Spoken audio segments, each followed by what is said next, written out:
Hello viewers, আসসালামু আলাইকুম। আশা রাখছি যে আপনারা সবাই ভালো আছেন, সুন্দর আছেন, সুস্থ আছেন। আমি বেশ কিছুদিন অনুপস্থিত ছিলাম, আমি ভিডিও করিনি।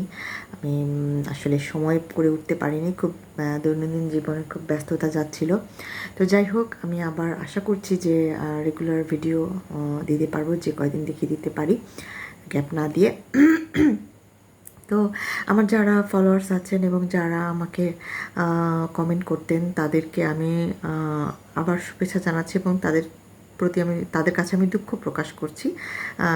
কারণ আমার একটা রেসপন্সিবিলিটি ছিল যে তাদের সাথে মত বিনিময় করবার একটি পথ অব্যাহত রাখা, কিন্তু সেটা আমি করতে পারিনি সামহাও। তো যাই হোক, আমি 158 নাম্বার আমার যে ভিডিওটি, সেটাতে একবার আমি ভিডিও করে দেখিয়েছিলাম যে আমার স্ক্যাল্প থেকে চুল কীভাবে খালি হয়ে যাচ্ছে, এবং আমি বলেছিলাম যে আমি কিছু হোম রেমেডি চালু করেছি। তো এটারই আমি হচ্ছে কী ধরনের আমি ভেষজ উপাদান বা হোম রেমেডি রেমেডি করছি, সেগুলোর জন্য আমি একটা ভিডিও দেখিয়েছিলাম গত কিছুদিন আগে। তো সেটাতে আমি দেখিয়েছি যে আমি কী ইউজ করছি। তো যাই হোক, সে সম্পর্কে আরেকবার বলবো হয়তো বা প্যাকগুলো তৈরির সময়, সেটা অন্য ভিডিওতে। কিন্তু আজকে আমি দেখাবো 158 নাম্বার ভিডিওর পরে আমি একটা শর্ট তৈরি করেছিলাম, যেখানে আমি বলেছিলাম যে আমার চুল পড়া কমেই, কিন্তু নতুন চুল গজাচ্ছে। কিন্তু আমার ধারণা যে আমার এরপরেও আমার অনেক চুল পড়েছে, কারণ আমি আমার জায়গা পরিবর্তন করেছি এবং যেই জায়গায় এসেছি সেখানে পানিতে প্রচুর পরিমাণে আয়রন আছে। তো যাই হোক, আর বিভিন্ন বয়সে বিভিন্ন ধরনের মানে ইফেক্ট যায়। আর সাধারণত ডক্টররা যেটা বলেন সেটা হচ্ছে যে কোনো ধরনের ইনফেকশন হলে সেটার 3 মাস পরে প্রচুর চুল পড়ে। অপারেশন হলে সেটা 3 মাস পরে প্রচুর চুল পড়ে। মানুষ যখন প্রেগনেন্সি লেভেল আসে তখনও সেটা 3 মাস পরে প্রচুর চুল পড়ে। এবং যে কোনো ধরনের ডিপ্রেশন বা ট্রমার মধ্যে দিয়ে গেলে সে পরিস্থিতি থেকে যখন মানুষ উতরে যায়, তারও 3 মাস পরে চুল প্রচুর ফল করে। তো যাই হোক, আমাকে হয়তো বা সেগুলোর কোনো না কোনোটা দিয়ে যেতে হয়েছে, সেটা ট্রমা হোক বা ইনফেকশন হোক বা যে কোনো ধরনের অসুস্থতা বা ওষুধ সেবন হোক বা অ্যান্টিবায়োটিক প্রচুর খেলেও কিন্তু চুল পড়ে। তো যাই হোক, আমি এখন আপনাদেরকে দেখাবো যে আমার কী পরিমাণ বা কোন ধরনের বেবি হেয়ার্স বা চুল গজাচ্ছে এবং সেটা কোন অবস্থায় আছে সেটা। তো আমি আপনাদেরকে দেখাচ্ছি। আমি আসলে আমার মাথাটা একটু লাল, কারণ আমি একদম মেহেদি দিয়েছিলাম। তো আমি দেখাচ্ছি যে সেই আমার 158 নাম্বার ভিডিওটা যদি আপনারা দেখে থাকেন বা না দেখলে যদি দেখেন, তাহলে আপনারা বুঝবেন যে আমার চুল কেমন ছিল আর এখন কেমন আছে। তো এই হচ্ছে আমার চুলের অবস্থা।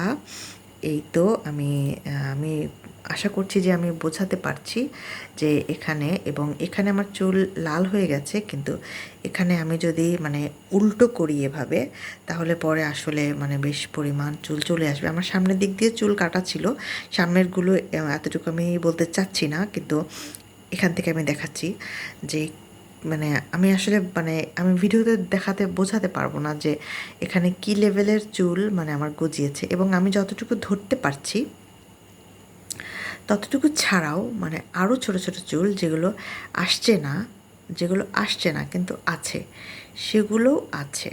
মানে আমি এগুলো তুলে দেখাতে পারছি না। এখানেও অনেক চুল, এই যে এখানে অনেক চুল এভাবে আছে, কিন্তু আমি তুলে দেখাতে পারছি না।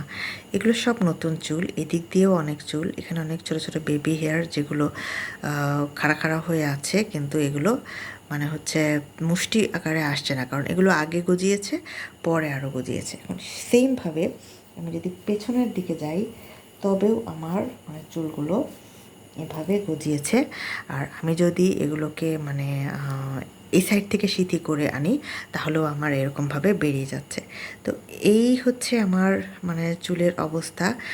প্রতিটা জায়গা দিয়ে এরকমভাবে মানে চুল গজিয়েছে। তো আমি কোনো বায়োটিন খাইনি, আমি হচ্ছে ভিটামিন ই ক্যাপসুল খাইনি, আমি এগুলো কিছুই খাইনি।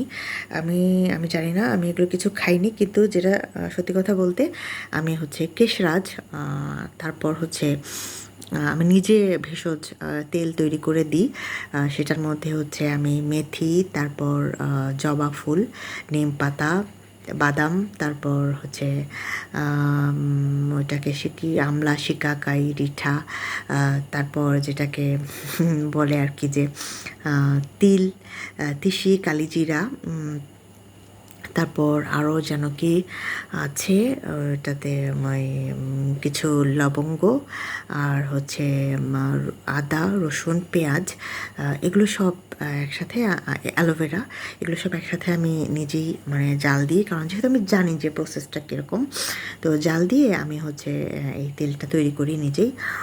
এর সাথে ভিটামিন ই ক্যাপসুল মেশাই, আর হচ্ছে আগে আমি দিতাম তিলের তেল আর হচ্ছে কালিজিরার তেল দিতাম, আবার কালিজিরা দিলে কালিজিরা দিতাম না। তারপর হচ্ছে ক্যাস্টর অয়েল ইউজ করতাম, কিন্তু ইদানিং আমি এগুলো ইউজ করি না, কারণ আমি এখন মানে একটা বৈজ্ঞানিক একটা বিষয় মানে বের হয়েছে, যেটা হচ্ছে লো পোরসিটি হেয়ার নাকি, আমি উচ্চারণটা পারি না, তো সেটা আমি টেস্ট করে দেখেছি যে আমার চুলটা লো, তো আমার চুলে অত থিক হেয়ার মানে ইয়েগুলো অয়েলগুলো যায় না, তো যে কারণে আমি ওটা বাদ দিয়ে আমি শুধু কোকোনাট অয়েলের উপর দিয়েই চলছি আর কি। কিন্তু আগে আমি মাস্টার্ড অয়েল সবই আমি হচ্ছে মানে একসাথে করে দিতাম আর কি। তো যাই হোক, আমি এভাবে আমার চুলগুলোতে দিয়েছি, তারপর আমি এই কন্ডিশনে আছে আর কি আমার চুল এখন। আমার ওই 158 নম্বর ভিডিওটা দেখলে আপনারা দেখবেন যে আমার আসলে এই সমস্ত চুল ছিল না। তো যাই হোক, এগুলো আমার গজিয়েছে এখন। এটা খুব বিচ্ছিরি অবস্থা হয়, বিশেষ করে চুল কিছুক্ষণ বাঁধার পরে এগুলো দাঁড়িয়ে দাঁড়িয়ে যায়, এগুলো আমি এগুলো আমি আটকাতে পারি না কোনোভাবেই। আর ঘুম থেকে যখন আমি উঠি তখন আমি একটা অদ্ভুত একটা প্রাণীতে রূপান্তরিত হয়ে যাই। তো যাই হোক, সবাইকে শুভকামনা জানাচ্ছি, সবাই ভালো থাকবেন, সুন্দর থাকবেন, সুস্থ থাকবেন, আর সকলের জন্য দীর্ঘায়ু কামনা করবেন, শুভকামনা। আর আমি যেহেতু রাতের বেলা ভিডিও করি, তো সুতরাং শুভরাত্রি।